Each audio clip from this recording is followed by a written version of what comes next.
Assalamu alaikum. Today we are going to discuss lecture number 2.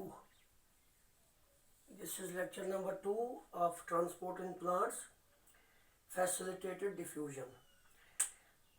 Diffusion तो मैंने समझाया आपको.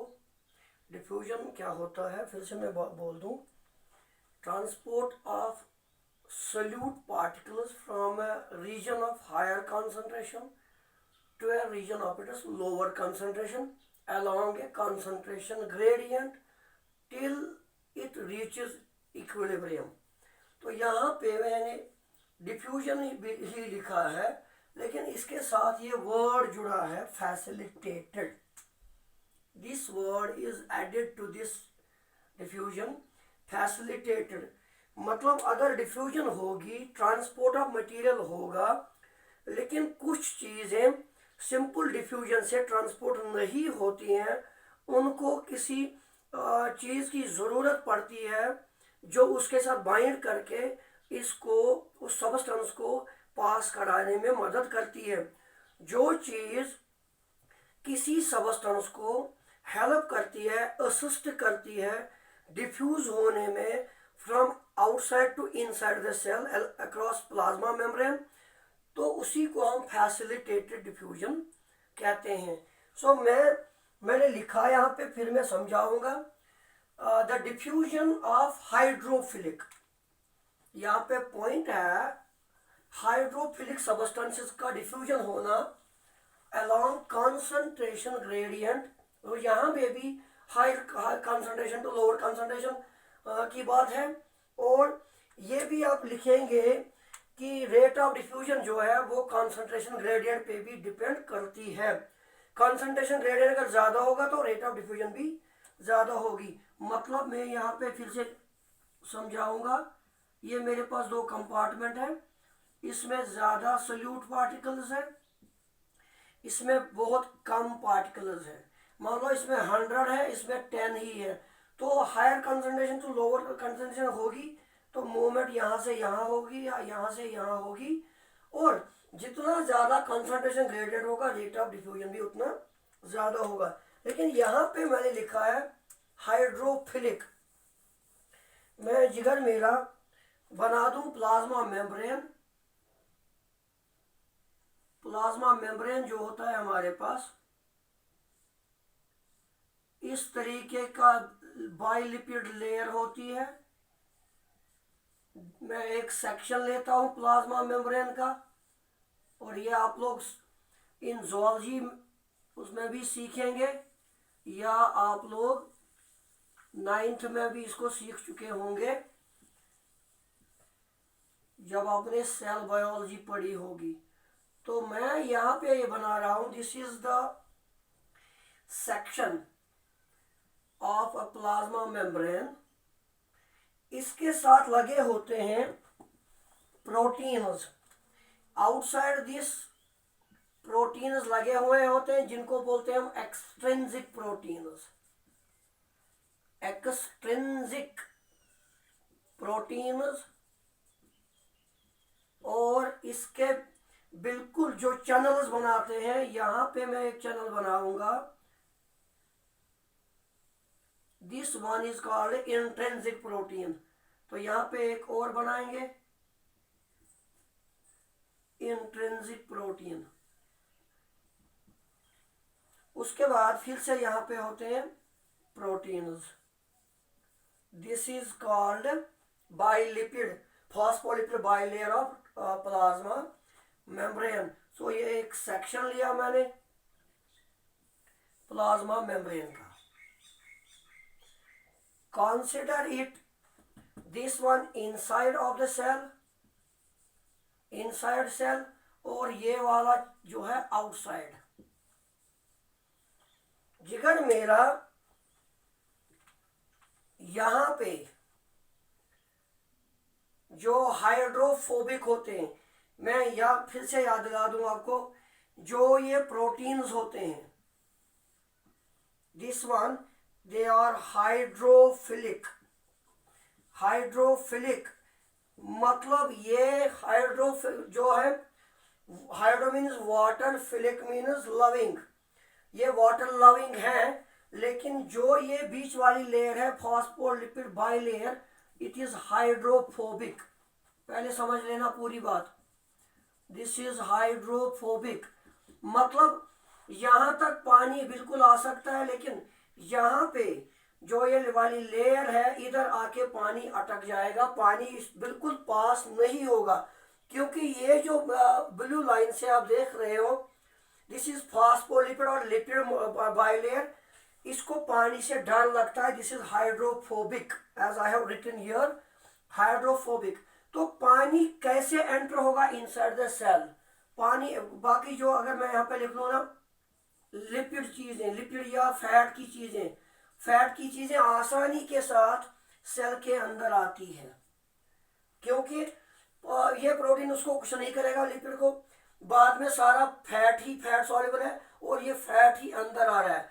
तो फैट, जहां तक फैट सॉल्युबल आ रहा है without any hesitation, this is called simple diffusion, this is simple diffusion, this one is our simple diffusion. पूरा समझ लेना, मैं फैसिलिटेटेड डिफ्यूजन समझा रहा हूँ।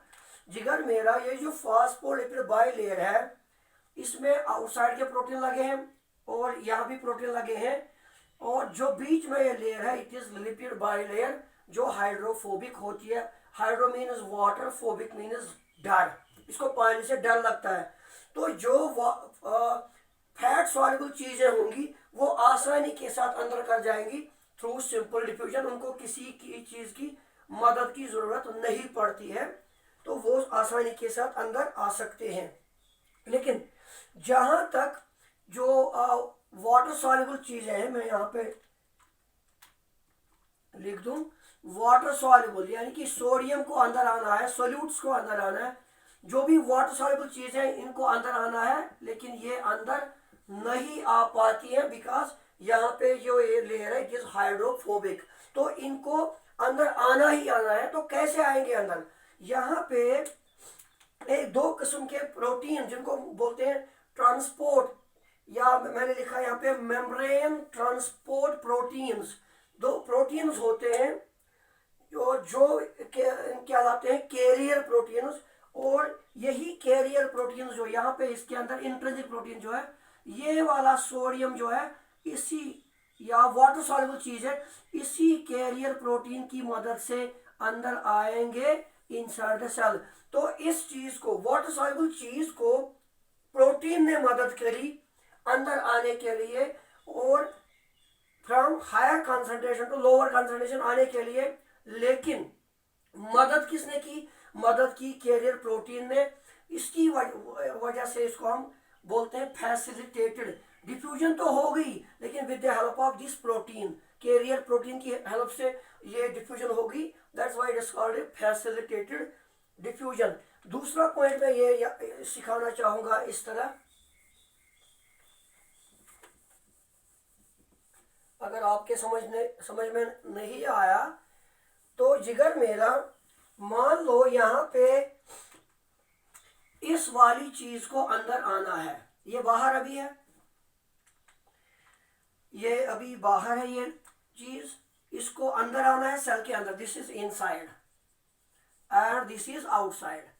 और मैं बोल रहा हूं फैसिलिटेटेड डिफ्यूजन जो है किन की होती है, हाइड्रोफिलिक चीजें जो होती है, और जो वाटर लविंग चीजें हैं, वाटर सॉल्युबल चीजों को अंदर आना है, वो आएंगे through facilitated diffusion.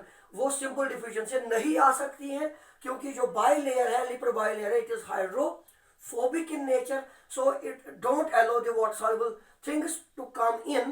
That's why we can have the help of some proteins that are called carrier proteins.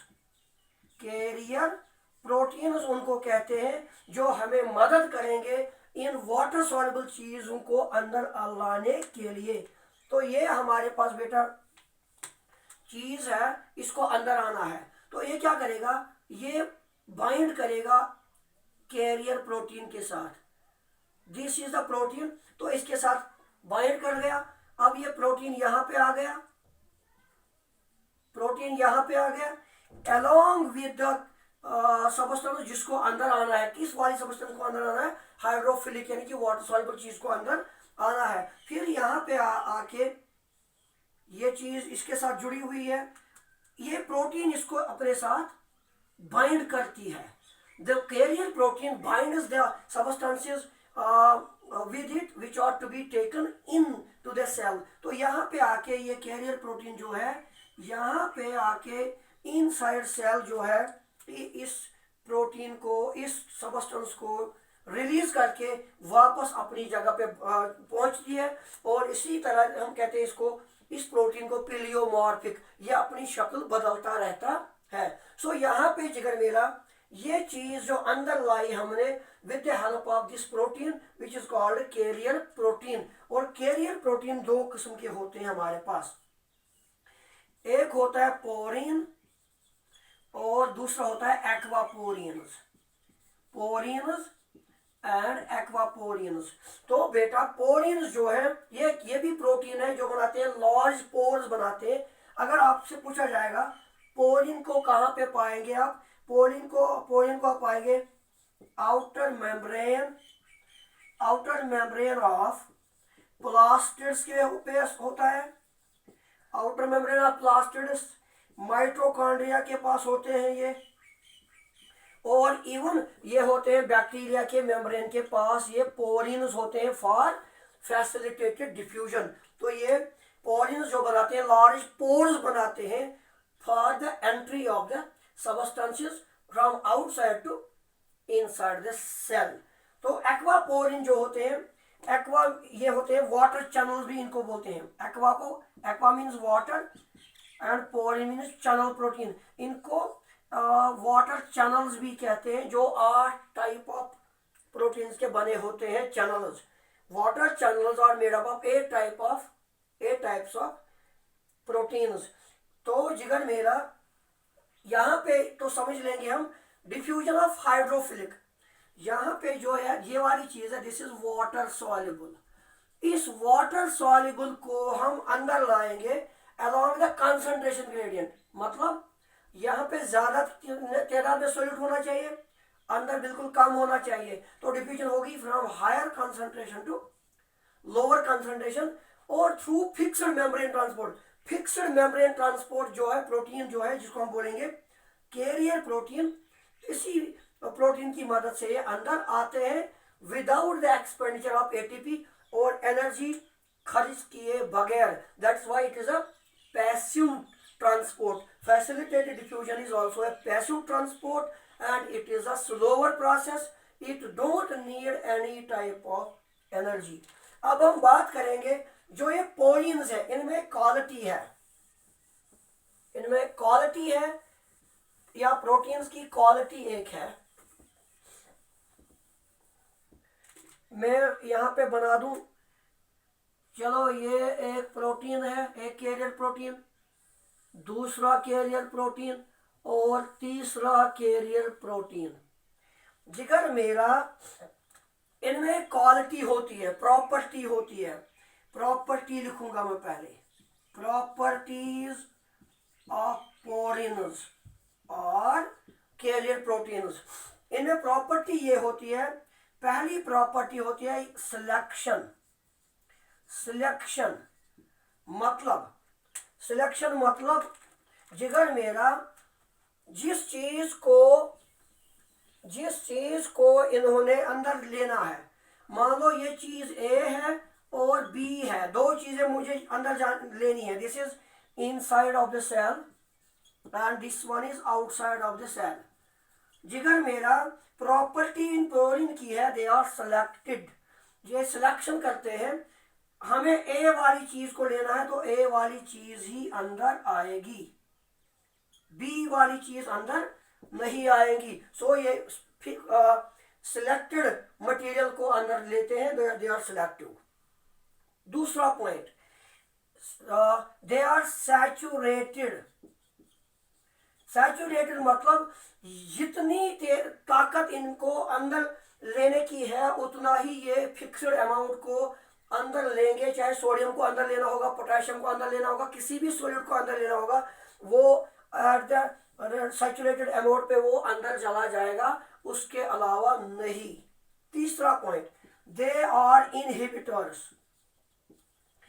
ये जो प्रोटीन होते हैं ये सेंसिटिव टू इनहिबिटर्स होते हैं और ये इनहिबिटर्स के साथ प्रोटीन बाइंड कर जाते हैं। This is the property of porins और कैरियर प्रोटीन्स।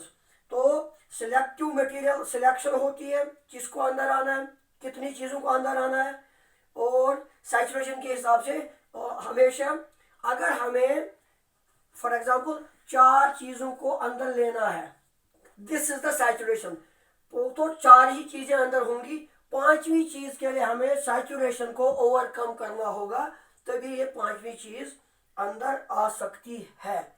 लेकिन ये जो प्रोटीन्स हैं इनमें एक खुसूसियत है, ये क्या करते हैं, ये दो मॉलिक्यूल्स को अलाउ करते हैं, 2 मॉलिक्यूल्स आर अलाउड। जब ये 2 मॉलिक्यूल्स को अलाउ करते हैं एक साथ, 2 चीजें, जैसे हम बोल रहे हैं को एजुकेशन, बॉय एंड गर्ल, इसी तरह इनके ट्रांसपोर्ट को, 2 molecule, transport of 2 molecules together, उसको बोलते हैं को ट्रांसपोर्ट। मतलब मैं समझाऊंगा यहां पे, जिगर मेरा, यहां पे मुझे क्या करना है, यहां पे ए वाली चीज जो है और बी वाली चीज जो है ये दोनों अंदर आते हैं। मैं समझाऊंगा ये कहां पे होता है जब मैं एक्टिव ट्रांसपोर्ट की बात करूंगा या प्रोटीन पंप की बात करूंगा।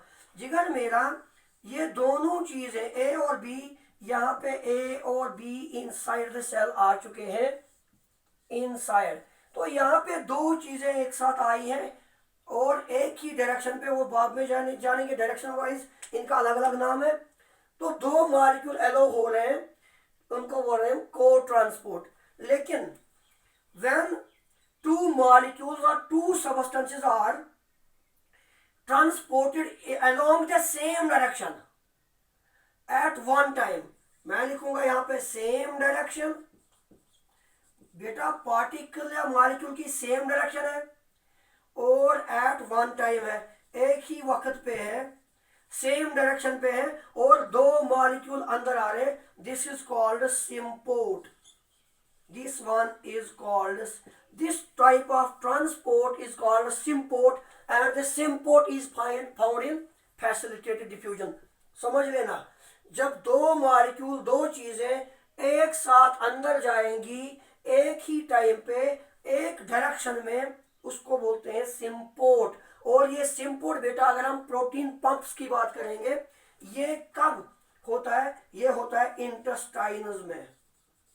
इंटेस्टाइन्स मतलब हम पीते हैं ORS, समझ लेना, ORS जो हम पीते हैं उसमें हम ग्लूकोज और साल्ट को एक साथ ले रहे हैं, तो इस तरह ये एब्जॉर्ब होते हैं हमारे इंटेस्टाइन्स में ORS। तो वहाँ इंटेस्टाइन्स में भी फैसिलिटेटेड डिफ्यूजन हो रही है, क्योंकि वहां पे भी यही कैरियर प्रोटीन साल्ट और ग्लूकोज को अंदर ले रहा है और that transport is called symport. अगर उल्टा होगा और सिम्पोर्ट है लेकिन को ट्रांसपोर्ट है, को मीन्स 2 चीजें एक साथ जा रही है, लेकिन अगर ऐसा होगा ए वाली चीज अंदर जा रही है, ए वाली चीज अंदर जा रही है, समझ लेना बात को, और यहाँ पे चलो ए वाली चीज यहाँ आ गई और यहाँ बी वाली चीज थी वो बाहर जा रही है। क्लियर जिगर मेरा, ट्रायल अंडरस्टैंड, यहाँ पे भी 2 चीजें अंदर बाहर कर रही है तो को ट्रांसपोर्ट क्या लाएगा। लेकिन substance A is going inside at the same time and substance B is going outside at the same time, और उनकी डायरेक्शन क्या है बेटा, अपोजिट। जब 2 मॉलिक्यूल अंदर बाहर जाएंगे at the same time but in opposite direction, then this facilitated diffusion और this transport is called antiport. Antiport, antiport, clear? समझ लेना पूरी बात को। जब दो चीजें एक साथ एक डायरेक्शन में अंदर जाएंगी इनसाइड द सेल, उसको बोलेंगे हम सिम्पोड। जब दो चीजें, एक चीज अंदर आएगी एक चीज बाहर जाएगी और at the same time, at one time but in opposite direction, then this is called antiport. Clear हो रहा है? नाउ ये सर अगर हम पंप्स की बात करेंगे तो ये कहाँ पे होता है? ये चीज होती है जब हम करेंगे रेड ब्लड सेल्स में, जिसको हम बोलते हैं क्लोराइड शिफ्ट। तो यहाँ पे HCO3 बाइकार्बोनेट्स और क्लोरीन जो है अंदर बाहर करते हैं। बाइकार्बोनेट्स अंदर क्लोरीन बाहर, या क्लोरीन अंदर बाइकार्बोनेट बाहर। इस तरह ये ट्रांसपोर्टेशन या एंटीपोड जो होता है in case of red blood cells होता है। अगर हम एक बात और करेंगे यहाँ पे जिगर मेरा, तो ये दो चीजें एक साथ चल रही हैं सेम डायरेक्शन में अपोजिट डायरेक्शन में। सेम डायरेक्शन में क्या करेंगे? सिम्पोड कहेंगे, अपोजिट डायरेक्शन में इनको कहेंगे एंटीपोड। लेकिन एक चीज जो बिल्कुल किसी दूसरी मॉलिक्यूल पे डिपेंड नहीं करेगी, अकेले जाएगी अंदर, बिल्कुल एलोन, दिस इज, ये चीज, ये एक ही चीज एक ही डायरेक्शन में जा रही है, अकेले जा रही है, एक टाइम पे जा रही है, दिस इज कॉल्ड यूनिपोड। इसको हम ट्रांसपोर्ट नहीं कहेंगे, this is called uniport. Same direction symport, दो चीजें सेम टाइम पे, वन टाइम पे दो चीजें लेकिन अपोजिट डायरेक्शन में एंटीपोड। एक ही चीज जो इंडिपेंडेंट है दूसरे मॉलिक्यूल पे नहीं है, जैसे यहाँ पे खाली एक सब्सटेंस अंदर जाती है, खाली एक चीज अंदर जाती है, दिस इज कॉल्ड यूनिपोड। और ये यूनिपोड कहाँ पे होता है? जो हमारा होता है प्री सिनेप्टिक मेम्ब्रेन, जो ब्रेन में होते हैं, वहां पे कैल्शियम पंप लगे होते हैं। तो वो कैल्शियम को अंदर लेने के लिए या कैल्शियम को ट्रांसपोर्ट करने के लिए हम यूनिपोड का इस्तेमाल करते हैं। इंशाल्लाह in next lecture we will take on osmosis.